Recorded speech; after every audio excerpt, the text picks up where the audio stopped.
Welcome to Fluid Mechanics. Fluid mechanics is the science of liquids and gases and describes the condition of rest or motion of the bodies under action of forces. Sometimes that body is a control volume of the liquid or gas. Sometimes the fluid is the force itself. So that's what's exciting about fluid mechanics. Now in solids class, we talked a lot about stress, and solids resist shear and normal stress. Fluids, however, that is liquids and gas, deform continuously under shear stress. So major difference there.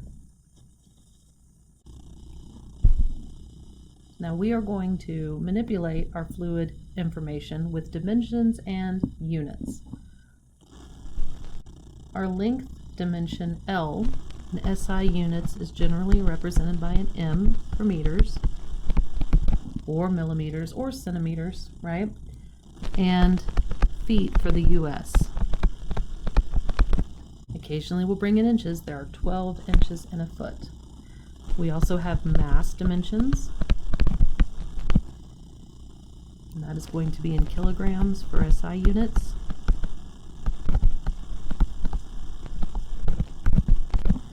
And slugs for US. A slug is a pound second squared per foot. In this class, I do not use pounds force and pounds mass. If you see pounds, it is going to be force.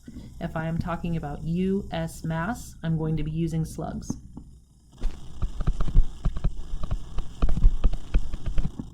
Time is going to be seconds for everybody.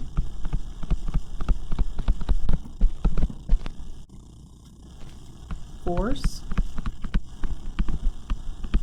is going to be newtons for for SI. And pounds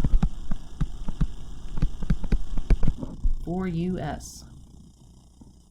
Last is temperature.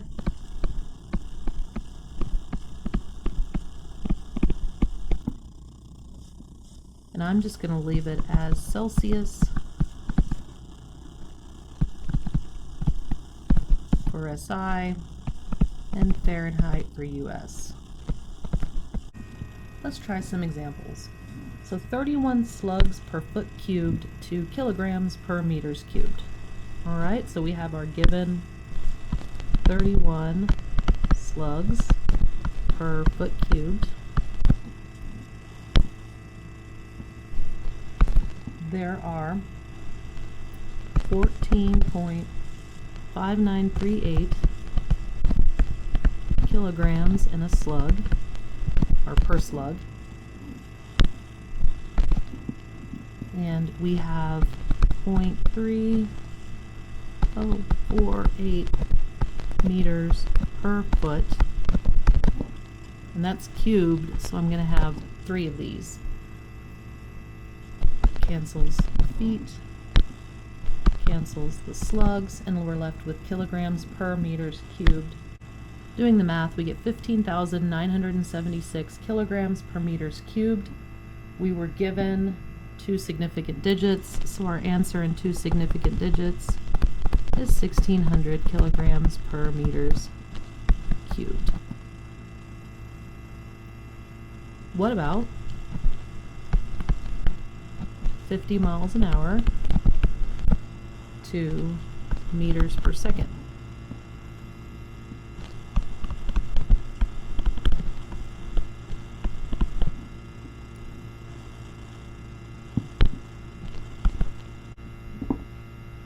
Using the conversion factors in the front of the book, I have 5,280 feet per mile. And then that previous conversion that we had up here, 0.3048 meters per foot. And then we have 3,600 seconds in an hour.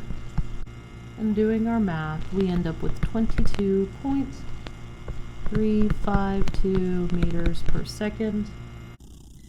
We want all of our units to match up for dimensional homogeneity. So that's making everything the same units so we can put it in one equation and solve. We've done this in statics already when we take a distributed load and make it into a resultant force. That is dimensional homogeneity. So let's talk about some properties of fluids. We have density, which is represented by rho, and this is the mass per volume. We like density because it's an absolute, and it is not dependent on location. We also have specific weight,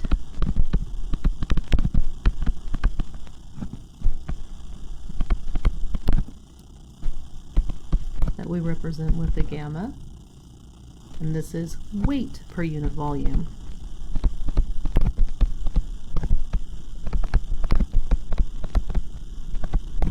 So that means we have a relationship between weight and density. Density is equal to specific weight divided by gravity. G is equal to gravity.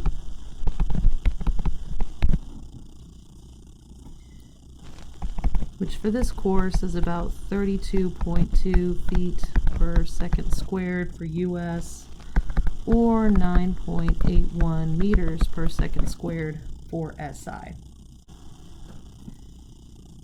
Specific volume is a nu, or fancy V. This is equal to the volume occupied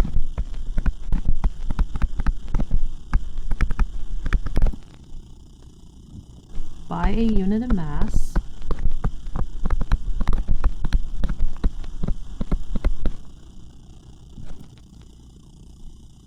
of fluid. Specific volume is generally applied to gases for our fluids, but it's not unusual to see it every once in a while with a liquid. Specific volume, by the way, is the reciprocal of density. Last, we have specific gravity.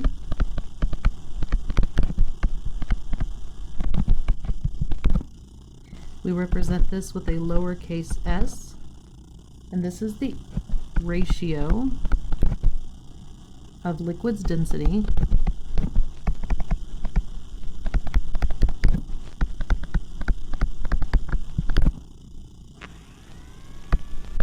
to pure water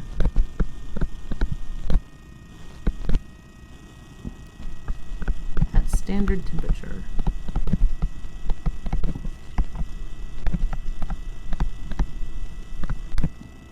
Let's say we know the specific weight of water is 62.4 pounds per foot cubed, and the specific gravity of mercury is 13.56.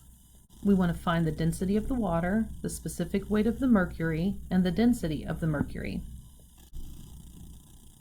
We have the weight of the water, so to find the density, we just need to divide by gravity. So rho of water, H2O, is equal to gamma H2O divided by G, which is going to be 62.4 pounds per foot cubed divided by 32.2 feet per second squared, and that is going to give us 1.94 pound second squared per foot. Or we can write that as slugs per foot cubed. Either of those units are accurate.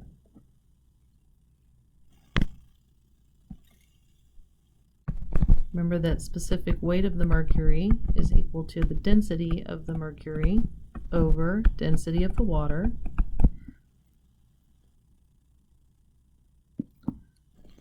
That also means that that's the specific weight of the mercury over the specific weight of the water. the specific weight of the mercury is equal to the specific gravity of the mercury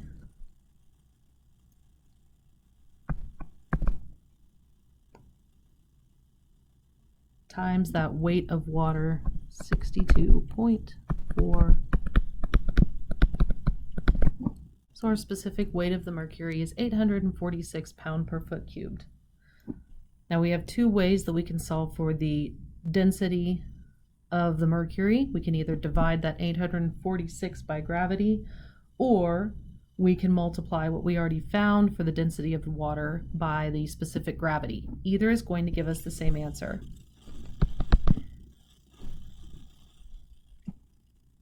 So I have the density of the mercury is equal to 13.56 times 1.94 slugs per foot cubed, which is equal to 26.3 .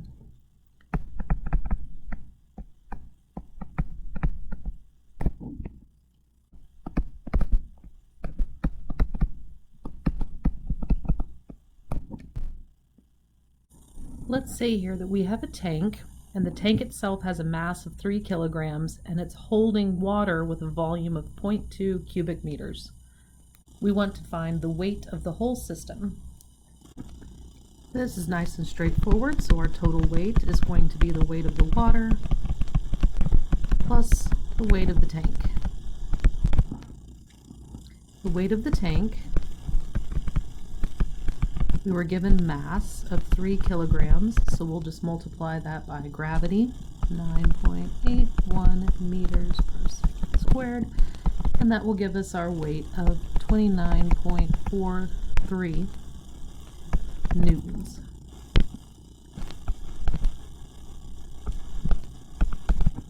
We're going to have to do a little bit more work to get to the weight of the water.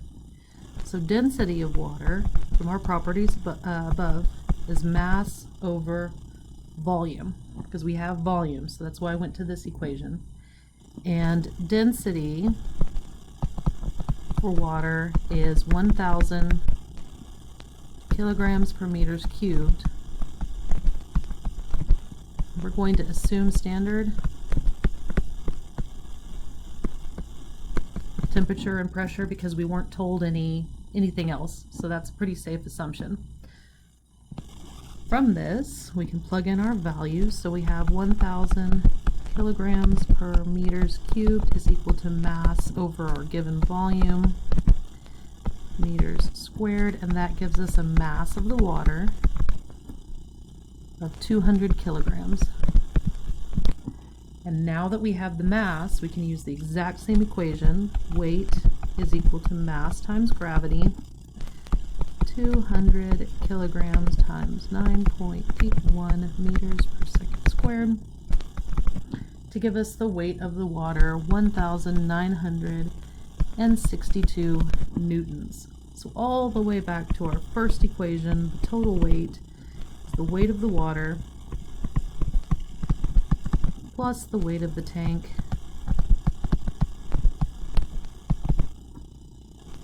which is 1991 newtons for our total weight. And we left everything in metric because we were not told to convert and we were not asked for a specific unit system.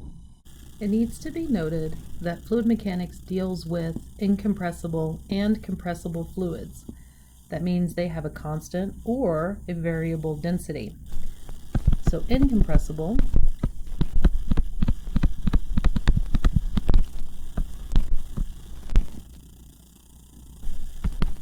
doesn't really exist.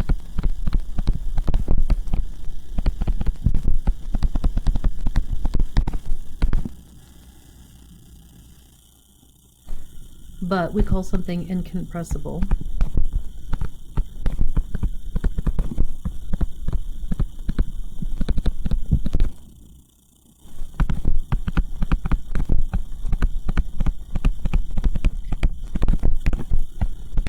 when the change in density is really small. We're going to call mostly liquids incompressible.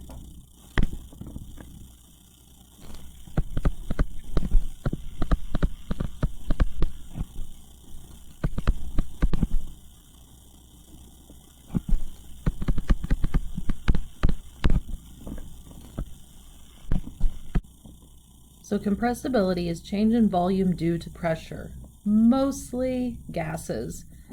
Though remember that incompressible doesn't really exist, so everything has compressibility, just sometimes it's so small we can call it incompressible and move on. If we're talking gases and compressibility, then we need to talk about the ideal gas law. This is an equation of state that relates two or more state functions of a matter. So what is an ideal gas?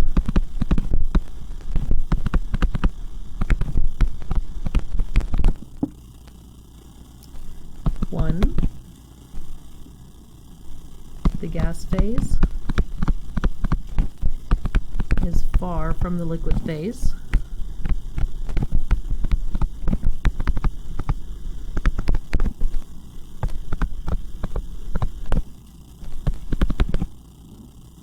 And two, it follows the ideal gas relationship.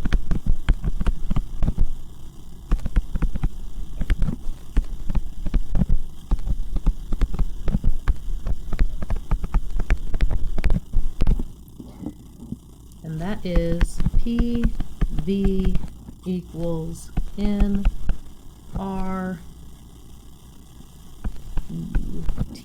PV equals NRT, where P is equal to the absolute pressure,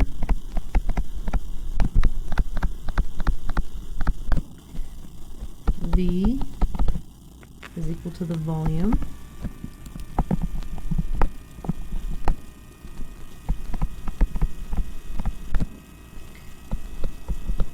N is equal to the number of moles,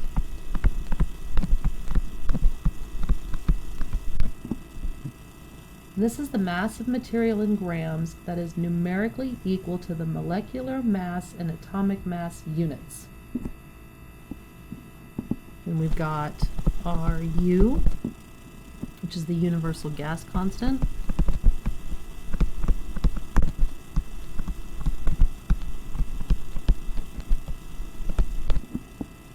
and T, the absolute temperature.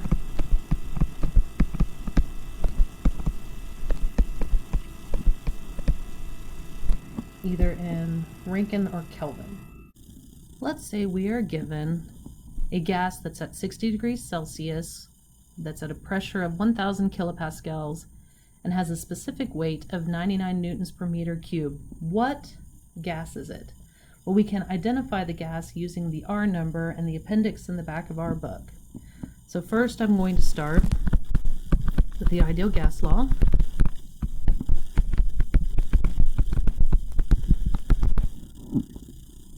Now temperature needs to be in Kelvin. So that will be 60 degrees Celsius plus 270 degrees. And that'll be 333 Kelvin.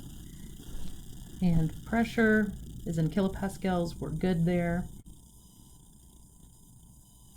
We don't know the volume, the N number, or the universal gas constant. We do know that the universal gas constant divided by the molar mass is equal to the specific gas constant, and molar mass is equal to mass divided by the number of moles. So that means our universal gas is equal to the specific gas times mass divided by the number of moles. We were given the specific weight. Specific weight is equal to the weight divided by the volume. And weight is equal to mass times gravity over the volume. So we can use these two portions to solve for volume, which is going to be mass gravity divided by the specific weight. So there's our volume, there's our universal gas constant. We can plug these all back into our original equation. So we have P for pressure that we were given times volume, mass gravity over specific weight, is equal to the number of moles times the universal gas constant, which is the specific gas constant times mass divided by the number of moles and our temperature. You cancel, you cancel, you cancel, you cancel. I apologize. You divide out, and solving for specific gas constant, we have pressure times gravity divided by the specific weight times temperature. We can finally plug in numbers. 1,000